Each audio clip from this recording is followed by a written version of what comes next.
नमस्कार, बहुत बहुत स्वागत आपका आनंद टीवी पर। देखिए 5:30 बज चुका है और वोटिंग अभी भी जारी है, यानी अब तक पोलिंग बूथ तक जो लोग मौजूद होंगे, उत्तर प्रदेश की 14 सीटों की मैं बात कर रही हूँ, वहां पर अब जो पोलिंग बूथ के अंदर लोग होंगे उन्हें वोट कास्ट करने दिया जा रहा होगा। और देखिए वोट परसेंट भी अब लगभग सामने आने लगा है और इसी को लेकर हम चर्चा भी करने की कोशिश करेंगे। लेकिन पहले बड़ी खबर आपको बता रहे हैं, उत्तर प्रदेश की 14 सीटों पर वोटिंग जारी है। मतदान खत्म होने में आधा घंटा शेष है। सबसे ज्यादा बाराबंकी में मतदान हुआ है, सबसे कम लखनऊ में मतदान हुआ है और रायबरेली में बीजेपी प्रत्याशी का विरोध भी हुआ है। ललितपुर में ग्रामीणों ने चुनाव का बहिष्कार किया है।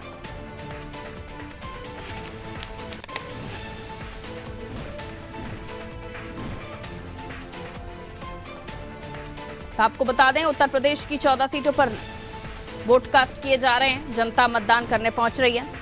रायबरेली में बीजेपी प्रत्याशी का विरोध हुआ है। ललितपुर में ग्रामीणों ने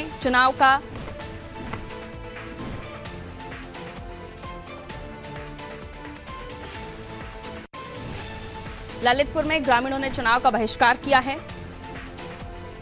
और इसी बीच राजनेता भी अलग अलग मंचों से अपनी बात रखते हुए नजर आए।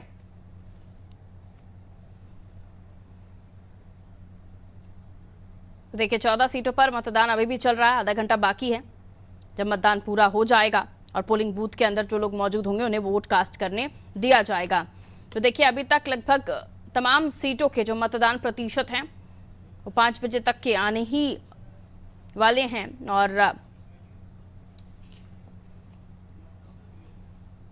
और चलिए हम जानने की कोशिश करते हैं कहाँ क्या स्थिति बन रही है। 5 बजे तक का जो बांदा का मत प्रतिशत है वो 56% आया है और ओवरऑल हम लोकसभा के 14 सीटों का मत प्रतिशत जानने की कोशिश करें, 57% के करीब अब तक उत्तर प्रदेश की 14 सीटों पर मतदान हो गया। केसरगंज में 5 बजे तक 53% और वहीं हम देखें तो अलग अलग सीटों का अलग अलग मतदान प्रतिशत आ चुका है। और भी ज्यादा हम जानकारी ले लेते हैं, जनता का किस तरह का उत्साह देखा गया। हमारे साथ हमारे सहयोगी जुड़ रहे हैं, उनसे और हम जानने की कोशिश करेंगे। विवेक हमारे साथ लखनऊ से जुड़े हुए हैं, अयोध्या से गरिमा हमारे साथ जुड़ी हुई हैं। और लखनऊ की हम बात करें तो लखनऊ का जो मत प्रतिशत है वो कहां तक पहुंचा, ये हम डाल लेंगे विवेक से। और साथ ही आज जो सुबह से जो सिचुएशन बन रही थी विवेक, बहुत ज्यादा कोई एकदम लगा नहीं कि उत्साह वोटर्स में दिखाई दिया। एक तो गर्मी बहुत बड़ा कारण है और उसके अलावा लोग सोचते हैं एक छुट्टी मिली है कहीं हो आते हैं। तो ये हमने न केवल एमपी में देखा था, महाराष्ट्र में भी स्थितियां कुछ यही बन रही थी। लेकिन जागरूक वोटर पहुंचा है पोलिंग बूथों तक। अभी क्या वोट परसेंट 5 बजे तक का निकलकर सामने आया है, आपके पास क्या जानकारी? और वोटर्स में किस तरह का उत्साह दिखा? क्योंकि राजनाथ साहब बड़ा नाम, बड़ा कद, बड़ा चेहरा, और अगर वोटर्स तब भी सुस्त दिखा तो बड़ी बात है। देखिए पारुल, अगर बात करें राजधानी लखनऊ लोकसभा सीट की तो वहां पे 49.88% मतदान हुआ है। यानी 5 बजे तक 50% का आंकड़ा भी जो है वो पार नहीं लखनऊ लोकसभा सीट कर पाई है। वहीं उसके समीप मोहनलालगंज की बात करें तो वहां मतदान प्रतिशत 5 बजे तक 60% रहा है। इसके साथ साथ बाकी 14 सीटों पर भी चुनाव हुए हैं और सबसे ज्यादा मतदान बाराबंकी में हुआ है और सबसे कम मतदान बाराबंकी से जस्ट बगल में सटे राजधानी लखनऊ की लोकसभा सीट में हुआ है। जिस तरीके से चीजें चल रही हैं, हमने पहले भी 4-5 चरणों में देखा कि मतदान प्रतिशत का गिरना एक बड़ी समस्या रही है, चाहे वो निर्वाचन आयोग की बात करें या फिर राजनीतिक दलों की बात करें। रायबरेली में हमने देखा था कि काफी देर तक लोगों ने बहिष्कार किया था मतदान का, रोड नहीं तो वोट नहीं के नारे लग रहे थे। इसके बाद वहां पे एसडीएम वगैरह तमाम अधिकारी जाते हैं और कहीं ना कहीं लोगों को मनाने का जो है प्रयास मैनपुर में होता है। उसके बाद ग्रामीण मानते हैं और मतदान करने वहां पहुंचते हैं। इसके अलावा बात करें तो कई जगहों पे ईवीएम मशीन जो है वो खराब निकली, जो मतदान को प्रभावित की, उससे भी मतदान प्रतिशत जो है वो कम हुआ। और बात करें राजधानी लखनऊ की तो गर्मी जो है प्रचंड है, 45 डिग्री का तापमान है, लेकिन इसमें भी जो जागरूक लोग हैं वो वोट करने जा रहे हैं, जरूर वोट करने जा रहे हैं। और तमाम जो जनता है वो अपने आसपास के बूथ पे वोट करने जा रही है। कई जगहों पे हमने देखा कि गर्मी की जो प्रचंड गर्मी की जो व्यवस्था करने की बात कही गई थी, चाहे वो नगर निगम के द्वारा हो, चाहे वो निर्वाचन आयोग के द्वारा हो, ये चीजें वहां दिखी नहीं। पानी जो है वहां नहीं दिखा कई बूथों पर बीएलए खुद पानी की बोतल खरीद के ला रहे थे, कई बूथों पर पानी खत्म हो चुके थे दोपहर के बाद से ही। ऐसे में मतदाताओं को परेशानियों का सामना करना पड़ा है। गर्मी से बचने के लिए, धूप से बचने के लिए बाकायदा टेंट लगवाए गए थे, लेकिन कई जगहों पे ऐसे हमने देखा कि वहां पे टेंट की भी व्यवस्था नहीं थी और लाइन में मतदाता घंटों खड़े होकर अपनी बारी का इंतजार कर रहे थे। तो कहीं ना कहीं वोटर इससे नाराज हुआ है, इससे नाखुश हुआ है, जो राजधानी लखनऊ में देखी जा रही है। मोहनलालगंज में ऐसी स्थिति देखी गई, लेकिन वहां का वोट प्रतिशत काफी बढ़िया है, 60% हुआ है। राजनाथ सिंह यहाँ से मैदान में है और 25 साल से भारतीय जनता पार्टी लगातार इस लोकसभा की सीट को जीतती आ रही है। पूर्व प्रधानमंत्री अटल बिहारी वाजपेयी की विरासत को राजनाथ सिंह, लालजी टंडन पहले, उसके बाद राजनाथ सिंह लगातार आगे बढ़ा रहे हैं और इतिहास इस सीट का हमेशा ही रहा है कि ये दुर्ग रहा है भारतीय जनता पार्टी का, जो अब तक अभेद्य है। और जिस तरीके से अगर बात करें इस समीकरण की तो कहीं ना कहीं भारतीय जनता पार्टी का यहाँ पे उत्साह ज्यादा बढ़ता हुआ दिखाई दे रहा है। तमाम दिग्गजों ने यहाँ मतदान किया, बड़े बड़े नेताओं ने यहाँ मतदान किया। राष्ट्रीय प्रवक्ता 2 आए थे, गौरव भाटिया, सुधांशु त्रिवेदी, इन्होंने यहाँ पे मतदान किया। और जिस तरीके से जनता का जो माहौल है, जितनी भी वोटिंग हुई है, जनता का जो माहौल है वो भारतीय जनता पार्टी के पक्ष में बनती हुई दिखाई दे रही है। लखनऊ की सीट पर मोहनलालगंज में टक्कर कांटे की है, जिस तरीके से वोट वहां पड़ रहे हैं लखनऊ के जल्द ही बेहद ही करीब है, लेकिन मत प्रतिशत जो है वो 10% का अंतर है। तो कहीं ना कहीं ये चीजें बताती हैं कि ग्रामीण इलाका है मोहनलालगंज, लेकिन वहां के लोग निकल के आ रहे हैं, बकायदा वोट करने आ रहे हैं, अपने अधिकार को जान रहे हैं, मतदान करने आ रहे हैं। तो ये अच्छी चीज यहाँ पे लोगों में देखी गई कि वो जागरूक है, वोट करने आ रहे हैं। और जहां वोट नहीं करने आए उसके कई कारण है, उसके जिम्मेदार कई लोग हैं। पारुल, दोनों का ही कंपैरिजन एक बार हम कर लेते हैं। दोनों ही सीट पर केंद्रीय मंत्री हैं चुनावी मैदान में, लेकिन मोहनलालगंज कौशल किशोर साहब, जहां से ग्रामीण अंचल है, वोटर्स की भरमार दिखाई दे रही है। लीड का अंतर काफी बड़ा था, 90,000 के आसपास गया था। लेकिन यहाँ हम लखनऊ की बात करते हैं, राजनाथ साहब हैं, उनसे भी कद्दावर नेता, और यहाँ पर वोटर निकल नहीं पा रहा है, शहरी मतदाता है ये अगर आकलन कर रहे हैं तो। लेकिन क्या वो जो उत्साह वोटर्स में देखा जाना चाहिए, जो मत प्रतिशत निकल कर सामने आ रहा है, ये अगर इसी तरह से आ रहा है कंपैरिजन के मुताबिक, तो क्या माना जाए, लीड किस तरफ जाती हुई दिख रही है, यानी एज किस तरफ मिल रहा है ज्यादा? देखिए पारुल, कुछ भी कहने से पहले मैं ये कहूंगा कि भारतीय जनता पार्टी के लिए ये चुनाव 2014-2019 की बात नहीं होने वाला। चाहे उत्तर प्रदेश की बात करिए, चाहे बाकी जगहों की बात कर लिए। 14 में 72 सीटें थी, उसके बाद 19 में 62 हुई, 2 चुनाव में जीता 64 हुई। इस बार 80 जीतने का दावा किया जा रहा है, लेकिन कई ऐसे समीकरण हैं जो भारतीय जनता पार्टी के दावे को कहीं ना कहीं खारिज करते हुए दिखाई दे रहे हैं। 5वां चरण है, 5वें चरण की अंतिम जो है मतदान की प्रक्रिया चल रही है। 6 बजे तक मतदान है और जो मतदान प्रतिशत बहुत ज्यादा बढ़ के आएगा तो 1 से 2% बढ़ के आएगा, यानी 50-52 का आंकड़ा जो है राजधानी लखनऊ की सीट पर छूने जा रहा है। लखनऊ की सीट मायने रखती है भारतीय जनता पार्टी के लिए, लेकिन जो एज की आप बात कर रहे हैं, यहाँ पे भारतीय जनता पार्टी लीड कर रही है, इस बात को खारिज नहीं किया जा सकता। ठीक है, यानी फिलहाल माहौल बीजेपी के लिए ही स्ट्रॉन्ग बता रहे हैं आप, जिस तरीके से समझने की कोशिश कर रही हूँ। आइए अयोध्या लिए चलते हैं। भगवान राम की नगरी अयोध्या जी कहा जाता है अयोध्या को, और कई तरह के समीकरण बदले हैं अयोध्या में भी, खासतौर पर राम मंदिर बनने के बाद कहा यह गया था कि क्लीन स्वीप करेगी, यहाँ पर किसी तरह का कोई बहुत ज़्यादा पत्ता या कार्ड चलेगा नहीं अयोध्या में। लेकिन फैजाबाद की अगर हम बात करें तो जो मत प्रतिशत निकल कर सामने आया, शुरुआत में जो उठा 14 के आसपास, थोड़ा थोड़ा बढ़ता चला गया, अभी 57 बढ़ेगा, हो सकता है 60 के आसपास क्रॉस करे। हमारे सहयोगी गरिमा हमारे साथ बनी हुई है। गरिमा, अयोध्या की धरती क्या कह रही है? क्या पिछले बार की तरह इस बार भी बड़ी लीड मिलेगी, या ये मुद्दा वहां पर, क्योंकि भगवान राम की नगरी है और राम मंदिर का मुद्दा शुरू से ही गरमाया हुआ है, और बनने के बाद क्या वादा पूरा करने का आशीर्वाद मिलेगा बीजेपी को, या अभी उत्साह क्या देखा आपने वोटर्स में, किस तरह का माहौल बनता हुआ दिखा जमीन पर? गरिमा जी पारुल जी, तो मैं सुबह से ही यहाँ पर जगह जगह पे पोलिंग बूथ जो बनाए गए हैं वहां पर मौजूद हूँ, और मैंने जनता से जो बातचीत की और जनता का जो रुझान अभी तक सामने आया है, उसको देखते हुए भारतीय जनता पार्टी की तरफ ही जो लोगों का रुझान है वो ज्यादा देखने को मिला है। बार बार मैंने जब जब लोगों से पूछा कि क्या मुद्दा होगा, किस मुद्दे से आप वोट डालने जा रहे हैं, बार बार एक ही मुद्दा सामने आ रहा है, वो है राम मंदिर। या तो राम मंदिर का मुद्दा उठता है, या तो फिर डेवलपमेंट की बात की जाती है, और डेवलपमेंट की बात अगर की जाती है तो भारतीय जनता पार्टी की तरफ से भी भारतीय जनता पार्टी के सपोर्ट में ही कहा जा रहा है ये बात। और मैंने लोगों से बातचीत करके लोग ये भी पूछने का प्रयास किया कि क्या आपको लगता है कि और भी डेवलपमेंट की जरूरत है, तो उनका ये विश्वास है कि भारतीय जनता पार्टी बाकी सभी सहयोगी प्लीज ध्यान दें, क्योंकि ऑडियो आपकी ऑन एयर है। ठीक है गरिमा, लेकिन चूंकि ना केवल राम मंदिर धर्म से जुड़ी हुई बात है, बल्कि वहाँ के इंफ्रास्ट्रक्चर, वहाँ के जो आय के सोर्सेज हैं, खासतौर पर अर्निंग सोर्सेज हैं, वहाँ के लोगों को काफ़ी पर्यटन बढ़ा है, काफ़ी दूर दूर दराज से विदेशों से लोग खासतौर पर पहुँच रहे हैं। और हमने देखा कि जब से राम मंदिर बना है वहाँ तो भीड़ तांता लगा ही हुआ है लोगों का। तो ना केवल सिर्फ इस मायनों में राम मंदिर महत्वपूर्ण हो जाता है कि लोगों की आस्था जुड़ी हुई है, एक वोटर तो वहीं कनेक्ट होता है जो बड़ा वर्ग है, तो ये फायदा बीजेपी को मिलता हुआ दिख रहा है, आपको लगता है? लेकिन कैंडिडेट्स की बात करें तो क्या कैंडिडेट के चेहरे को इंपॉर्टेंट माना जा रहा है या सिर्फ एक ही नाम, एक ही मुद्दा? एक ही नाम, एक ही मुद्दा। अभी फिलहाल तो सामने एक ही नाम और एक ही मुद्दा सामने आ रहा है, अयोध्या से राम मंदिर। जितने लोगों से बातचीत की गई है, बार बार हर जनता, हर लोग एक ही नाम लिए जा रहे हैं, वो है राम मंदिर। या तो राम मंदिर या फिर डेवलपमेंट, दो ही मुद्दा सामने अभी तक आ रहा है। बीएसपी का भी कोई माहौल दिख रहा है आपको? कितना % आप बीएसपी का माहौल समझती है वहां, क्योंकि आपने वहां ग्राउंड पर जाकर वोटर्स से भी डिस्कशन किया है, उनसे भी बात की, और मायावती जी भी आज कह रही हैं कि वोटर साइलेंट है, कुछ बदलाव चाहता है। यहाँ पे बीएसपी से सच्चिदानंद पांडे साहब चुनावी मैदान में।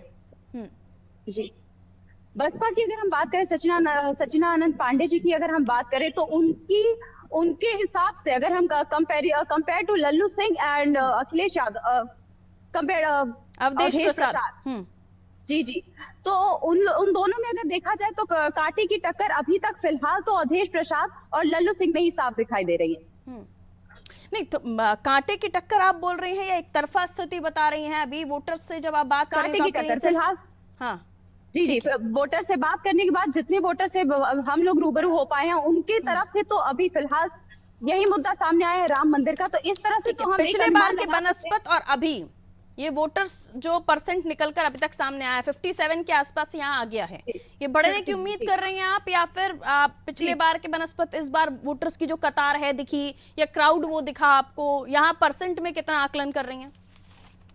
60% के आसपास ही भी जाएगा। 60-65 के अंदर हो सकता है, क्योंकि गर्मी भी है और अभी पोलिंग बूथ के आसपास मुझे लगता है अभी भी लोग मौजूद हैं। ठीक है, बाराबंकी लिए चलते हैं आपको। बाराबंकी से हमारे सहयोगी हमारे साथ जुड़े हुए हैं, राजरानी रावत, तनुजा पुनिया, शिव कुमार दौरे, इन तीनों के बीच मुकाबला है और अवध की सीट। लेकिन नीतीश, मुद्दे यहाँ पर जो रहे, लेकिन अब बात ये कि चेहरे पर वोट किया जनता ने, सिंबल पर वोट किया, या फिर उसके अलावा जो बयानबाजियां रही चुनावी समय में, जो जुबानी तीर छोड़े गए, उन्होंने हाईजैक किया इस इलेक्शन को। क्या बताएंगे, क्या जनता के बीच आपने जो माहौल देखा वो बताया, और उत्साह क्या दिखाई दे रहा है? क्योंकि बाराबंकी के वोट % की मैं अगर बात कर रही हूँ तो 64 क्रॉस कर गया ये अभी। जी पारुल, बिल्कुल हम बता दें आपको कि अगर बात करें उत्तर प्रदेश की राजधानी लखनऊ और धर्म नगरी अयोध्या के बीच में अगर कोई जनपद है ब्रिज का कार्य करने वाला, तो बाराबंकी, और बाराबंकी जनपद वर्तमान समय में इस लोकसभा के सामान्य चुनाव में उस जनता का अभिनंदन करना होगा जो जनता पोलिंग बूथ तक पहुंचा। काफी टेम्परेचर भी काफी हाई है वहां का। जी बिल्कुल, जितना सियासी तापमान हाई था उतना ही जनता का उल्लास भी आई था, और उसमें जिला प्रशासन का पूर्ण सहयोग। आप इससे देख सकते हैं कि हमारे पीछे जो बूथ है इसको कितनी अच्छी तरीके से सजाया गया था। यहाँ पूरी सिक्योरिटी रीजंस को लेकर भी तमाम तैयारियां की गई थी, और एक रेड कारपेट यहाँ पर दी गई थी उन मतदाताओं की, आइए और अपने पसंदीदा को वोट दीजिए।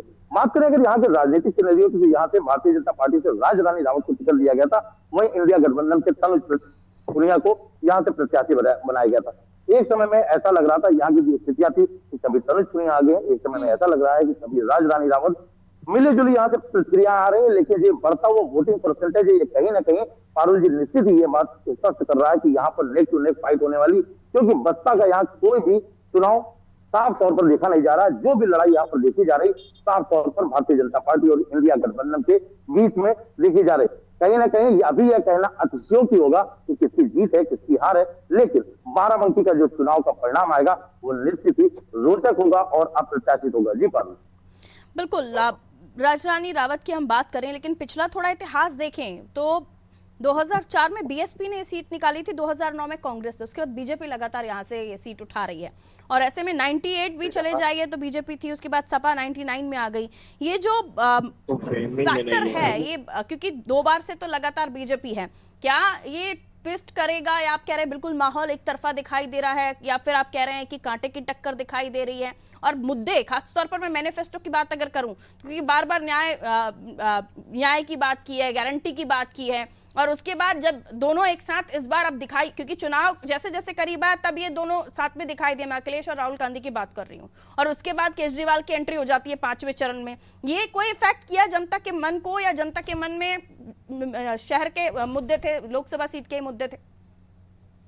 जी, जैसे कि देखा जा सकता है पारुल, जो आप बता रहे हैं, यहाँ पर तमाम राजनीतिक बातें थे, वादे थे, दावे थे, लेकिन इन सबके बीच में यहाँ पर जो अगर बात कहें कि भारतीय जनता एक पक्षीय चुनाव लड़ रही थी, तो ऐसा कहना अतिशयोक्ति होगा, जल्दी होगी, क्योंकि निश्चित ही यहाँ पर भारतीय जनता पार्टी ने एक प्रयोग तो किया, लेकिन तनुज पुनिया जो लगातार पिछले कई चुनाव हार चुके थे, भले उन्हें पार्टी सिंबल से कोई फायदा नहीं दिख रहा है, लेकिन उन्होंने एक अपनी अलग पहचान बना ली, और निश्चित ही तनुज पुनिया को इस बार कहीं ना कहीं उसका फायदा दिख रहा है। सिनेरियो क्या कुछ कहेंगे, राजनीतिक परिणाम क्या कुछ कहेंगे, ये तो बाद में देखा जाएगा, लेकिन बाराबंकी की जनता इस बार जो अन्य मुद्दे थे उनसे ज्यादा यहाँ लोकल मुद्दों को लेकर वोट कर रही थी। जितने भी लोगों से हम लोगों ने बात की, जितने भी लोगों से हमने उनका मत जानने का प्रयास किया, वो कहीं ना कहीं साफ तौर पर स्थानीय मुद्दों को लेकर बात करना चाह रहे थे। लेकिन इनके ठीक विपरीत अगर हम युवाओं के पास जाते थे, तो युवा बंद शब्द में राष्ट्र की बात करते थे, विकास की बात करते थे, एक्सप्रेस वेज की बात करते थे। तो कहीं ना कहीं पारुल जी, जो मिली जुली प्रतिक्रिया आ रही है, ये किसी भी राजनीतिक पंडित के लिए अभी ये कहना कि किसकी सरकार बनने जा रही है, ये उचित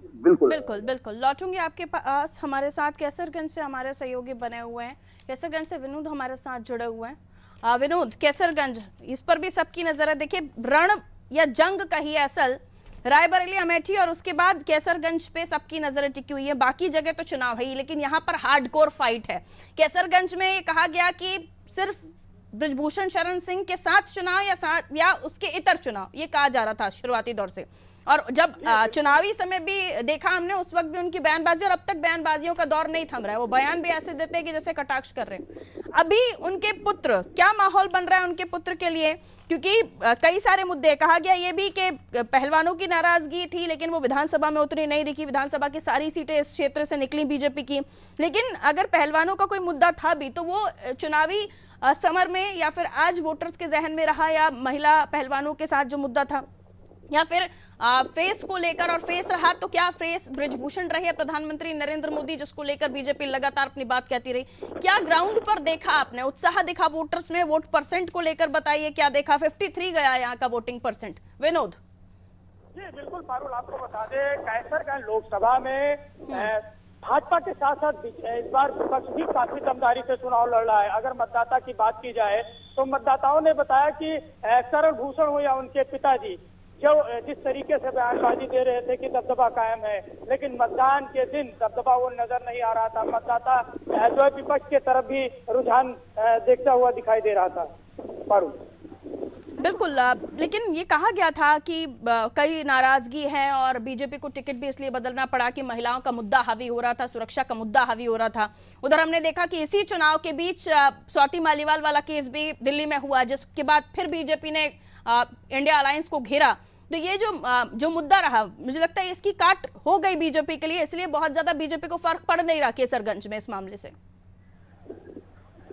देखिए, ऐसे में प्रयागपुर और ये कैसरगंज जो लोकसभा है, ये एकदम अयोध्या से करीब है। तो कहीं ना कहीं जो यहाँ का वोटर है, अयोध्या राम जन्मभूमि को लेकर हो या सरकार की जो योजनाएं है, उसको भी ध्यान में रखकर कहीं ना कहीं भाजपा के साथ है। लेकिन जिस तरीके से आज का वोटर गठबंधन के साथ नजर आ रहा है, के लिए भी हो सकता है। ठीक है, और ब्रिजभूषण कहते हुए भी नजर आए चुनावी कैंपेन में कि राम मंदिर आंदोलन में वो पहले शख्स थे, मुलायम साहब ने, जिसके ऊपर केस दर्ज कराया था।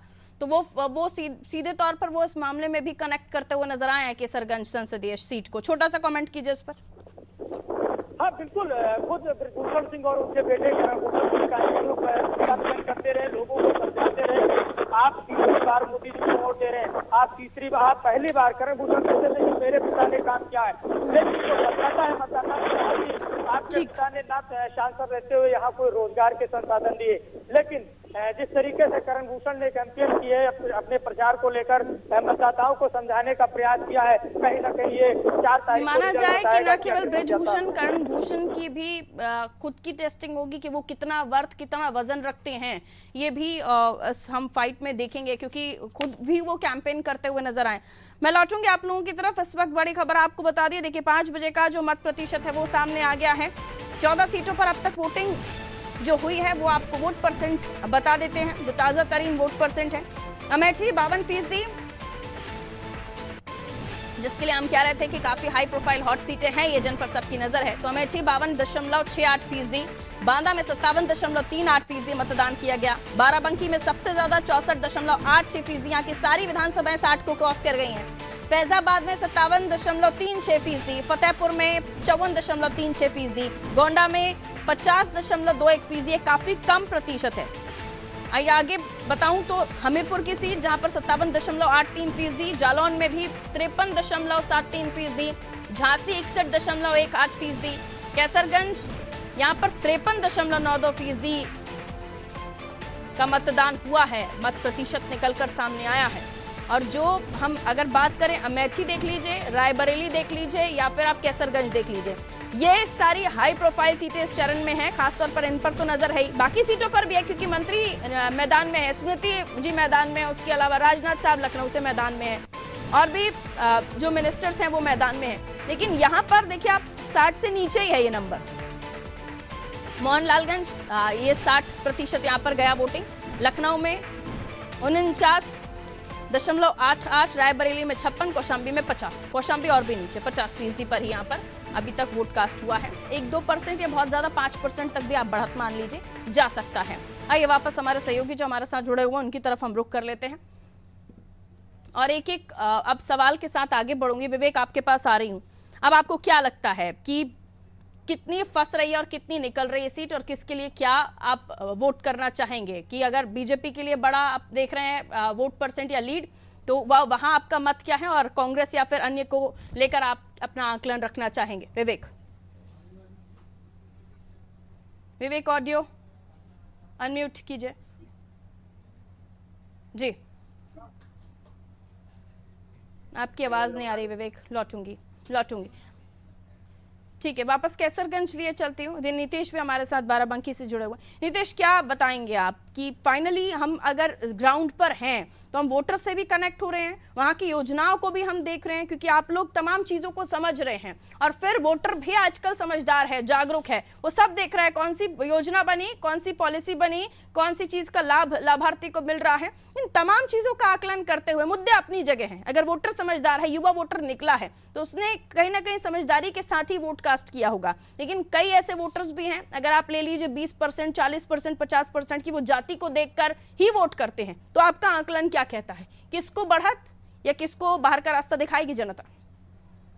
जी निश्चित पारुल, हम आपको बता दें तो बाराबंकी एक ऐसी लोकसभा सीट है कि यहाँ पर जो भी विधानसभाएं पड़ती हैं वहां पर जातीय समीकरण अक्सर हावी रहते हैं। लेकिन इस बार जो गठबंधन ने यहाँ से प्रत्याशी दिया है वो कहीं ना कहीं जनता के बीच में बहुत ज्यादा लोकप्रिय हुआ है। हालांकि बीजेपी के पास भी जो जातीय समीकरण है पारुल जी बहुत मजबूती से है, और उसके बाद भारतीय जनता पार्टी ने यहाँ पर जो इलेक्शन कैंपेन चलाया उसमें तमाम बड़े राजनेताओं को, यहाँ तक प्रधानमंत्री मोदी ने भी आकर यहाँ पर जनता को संबोधित किया था। अगर प्रधानमंत्री मोदी की बातें जनता तक पहुंचती है तो ये परिणाम इंडिया गठबंधन के पक्ष में तो सही नहीं होगा। जो कैंपेन किया उसका भी असर दिखेगा। बिल्कुल, अगर इंडिया गठबंधन के प्रत्याशी ने लोगों तक मनोहार की है तो निश्चित ही इंडिया गठबंधन का प्रत्याशी कहीं ना कहीं एक अपने अलग पहचान बनाने में जरूर साबित होगा पारुल जी। तो यहाँ का जो सिनेरियो है वो कहीं ना कहीं चौंकाने वाला परिणाम होगा, क्योंकि इतनी नेक टू नेक फाइट यहाँ पर देखने को मिल रही है जिसका अभी भविष्यवाणी करना बिल्कुल उचित नहीं होगा। ठीक है, आप भी बच लिए। खैर ठीक है, बहुत शुक्रिया नीतीश, आकलन करने से बचे नीतीश। उन्होंने कहा नहीं हम पत्रकार हैं, पत्रकार ही रहने दीजिए। खैर बहुत बहुत शुक्रिया आप सभी का हमारे साथ जुड़ने के लिए।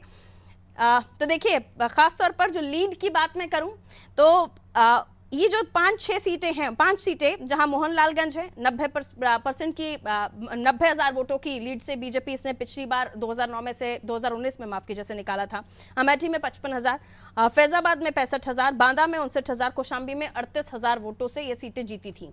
तो यहाँ मार्जिन बढ़ाने की लड़ाई है बीजेपी के सामने। 14 सीटें जिसमें से कि 13 सीटें बीजेपी ने पिछली बार जीती थी। बीजेपी रायबरेली का गढ़ फतेह करना चाहती है, वो किला फतेह करना चाहती है। लेकिन रायबरेली आसान नहीं है, क्योंकि अब राहुल जी समझदार हो गए, वो बूथों बूथों पर घूमे हैं, जा जाके उन्होंने देखा है कि कहाँ क्या चल रहा है। पिछली बार अमेठी में गलती कर गए थे, इस बार गलती नहीं कर रहे हैं। और उसके बाद आज भी जो एक तरफ वोट पड़ रहे थे, दूसरी तरफ नेताओं की बयानबाजियां चल रही थी। वो कह रहे हैं अमित शाह जी की दूरबीन से कांग्रेस नहीं दिखेगी, विपक्ष नहीं दिखेगा। और वहीं अखिलेश जी कह रहे हैं इस बार बीजेपी साफ 80 में से 69 हम जीत रहे हैं। तो ये सारे बयानबाजियां चलती रही। उसकी इतर देखिए तो जनता ने अपना मूड बनाया हुआ था घर से निकलने से पहले कि वो क्या सोचकर निकल रही है। बहरहाल वोट परसेंट बढ़ रहा है, लेकिन सबसे ज्यादा बाराबंकी में गया, रायबरेली, लखनऊ और उसके अलावा अमेठी, यहां पर बहुत ज्यादा नहीं बढ़ा है। हो सकता है ये जो आधे घंटे का टाइम है इसमें 4-5% और बढ़े, लेकिन बहुत ज्यादा उम्मीद नहीं की जा सकती, क्योंकि अब टाइम अप होने को है। देखते हैं इस बार के चुनाव में, यानी ये जो 5वां चरण है, इस 5वें चरण में पड़ने वाली सीटों पर जो वोटर हैं उन्होंने इन मंत्रियों की किस्मत में क्या लिखा है, उन नेताओं की किस्मत में क्या लिखा है, जो बड़े कद के हैं और जो नए चेहरे भी हैं या जिनको रिपीट भी किया गया है, कई जगहों पर एंटी इनकम्बेंसी भी है। देखेंगे 4 तारीख को भी पता चलेगा कि 5वें चरण के रण में जो 14 सीटें हैं उस पर जनता ने किसकी किस्मत में क्या लिख दिया। दीजिए इजाजत, नमस्कार।